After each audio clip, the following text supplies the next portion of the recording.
ఉన్న స్థితి నుంచి ఉన్నత స్థితికి వెళ్ళాలంటే ఈ అదృష్ట రత్నం అంతా మారుస్తుందంటారా జీవితాన్ని? ఇలాంటి సందేహాలమ్మా ఇదివరకు రోజుల్లో వస్తే ఓకే. ఇప్పుడేం లేదు. ఎందుకంటే ఇప్పుడు మీరు ఇక్కడ కూర్చొని అమెరికాలో ఏదైనా పనుందనుకో చేయాలనుకోండి. ఎట్లా చేస్తారు? ఫోన్‌లో మాట్లాడతారు. ఫోన్‌లో మాట్లాడటానికి అంత చిన్న చిప్పు. యెస్. చిప్ ఎలాంటిది? హ్మ్. ఇసకని ప్యూరిఫై చేసి ఒక కంప్యూటర్ చిప్ తీసి దాంట్లో మన కంప్యూటర్‌లో పెట్టడమో, లేకపోతే ల్యాప్‌టాప్‌లోనో, మీ ఫోన్‌లోనో పెట్టడం వల్ల మీరు ఇక్కడి నుంచి అమెరికా మాట్లాడగలుగుతున్నారు. అవును. ఇసకకే అంత పవర్ ఉంటే ఇక అదృష్టరత్నం అంటే 32 రకాలైన అదృష్టాలు కలిసిన డైమండ్ పౌడర్‌తో మిక్స్ అయ్యి ఉన్న అదృష్టరత్నానికి ఎంత పవర్ ఉంటదమ్మా? కోటి సూర్యుళ్ళ ప్రభావం.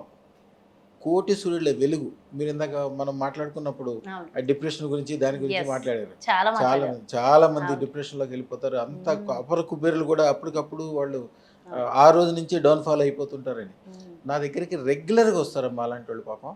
ఎంతో ఇబ్బందుల్లో వస్తారు.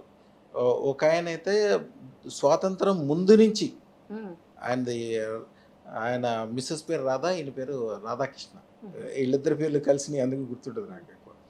ఆయన స్వాతంత్రం ముందు నుంచి ఉంది వాళ్ళ ఇండస్ట్రీ. వాళ్ళ తాతగారి దగ్గర నుంచి. బ్రహ్మాండంగా ఉన్నారు అన్ని రకాలుగా. ఒకే ఒక్క రోజు నైట్ ఎవరితోటో తగువ పెట్టుకోవటం వలన వాళ్ళు దిష్టి లాంటిది ఏదో ఈళ్ళ ఇంటికొచ్చి ప్రయోగం చేశారు. అదే రైట్ నుంచి సేమ్ నైట్ అంతే. అదే టైము, ఆ టైం నుంచి వాళ్ళకి బ్యాడ్ టైమ్ స్టార్ట్ అయిపోయింది. ఓహ్! ఆ ఇల్లు మ ఇంట్లో ఏదో ఒకరు మరణించడము, తర్వాత మళ్ళీ రైడింగ్స్ జరగటము, ఫ్యాక్టరీలో అగ్ని ప్రమాదము, హ్మ్. ఇక వర్కర్లందరూ రివర్స్ అవ్వటము. ఆ రోజు వరకు పచ్చగా ఉన్న చెట్టు పిడుగు పడితే పచ్చగున్న చెట్టు ఎట్లా మాడిపోద్దో అట్లా మాడిపోయింది. ఓవర్ నైట్‌లో. Over night.